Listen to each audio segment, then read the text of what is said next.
You know, your heart beats around 100,000 times every single day. It's like this incredible electrical symphony that's constantly playing, and it's what keeps us alive. But what if we could actually see that symphony? What if we could read the story it tells, beat by single beat? Well, that's exactly what we're going to dive into right now. So let's start our journey deep inside the heart's upper chambers, because right there, a tiny, totally invisible spark of electricity kicks things off, and that one little spark sets the rhythm for your entire life. All right, so this leads us right to the heart's command center. It might be microscopic, but its job is absolutely massive. This is it. This is where the beat begins. Let's meet the star of the show, the sinoatrial node, or you'll just hear it called the SA node. Think of it as the conductor of this whole electrical orchestra. It's the heart's natural pacemaker, firing off that very first signal that tells the heart it's time to beat. So what kind of tempo are we talking about here? Well, for a healthy heart, when you're just chilling out, the SA node sets this really steady, reliable rhythm, somewhere between 60 and 100 beats every single minute. Just keeps everything in perfect time. Okay, so the spark is lit, but where does it go from there? Well, this electrical impulse sets off in an incredibly fast and super precise journey, so let's follow it.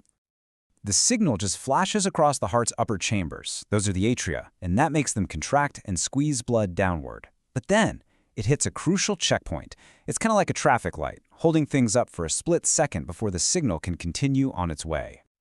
And that traffic light? Well, that's the atrioventricular node, or the AV node.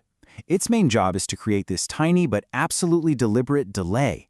It holds on to that electrical impulse for just a fraction of a second. It seems a little weird, right? I mean, the heart is all about speed and efficiency, so why would it need to build in a pause? What's the point of this super brief delay? The answer? Well, it all comes down to efficiency. That tiny pause gives the upper chambers just enough time to finish their squeeze, to completely fill the powerful lower chambers with blood.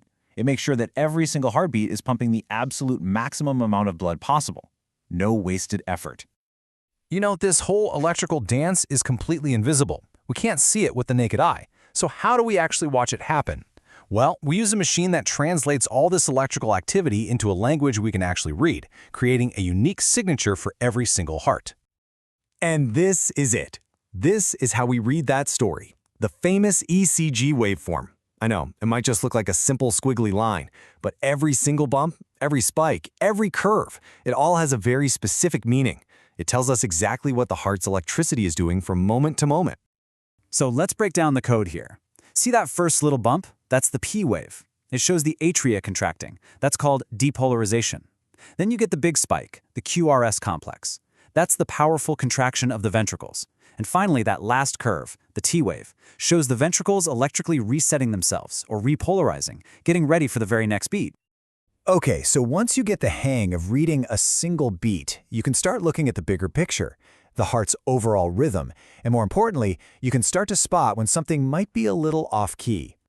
And here we have it. This is what you're looking for, a healthy, steady rhythm called normal sinus rhythm. Just notice how consistent the spacing is between each heartbeat and that predictable PQRST pattern, just repeating over and over again. It's perfectly regular. But what happens if the conductor decides to slow the tempo way down? Well, that's called sinus bradycardia. The shape of each beat is still perfect, you see, but there's just more space between them because the heart is beating less than 60 times a minute. Now, this could be totally normal for, say, an elite athlete, but in other people, it might be a sign that something's up.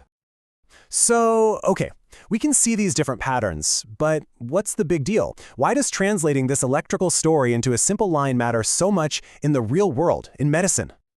Believe it or not, that simple line is one of the most powerful and non-invasive diagnostic tools in all of medicine. Seriously. In just a few minutes, it can help doctors diagnose everything from a minor rhythm issue to the life-threatening signs of a heart attack. It's a game changer. So, the next time you see an ECG, just remember, it is so much more than a line on a screen. It's a detailed story, a symphony of life itself, written in the universal language of electricity.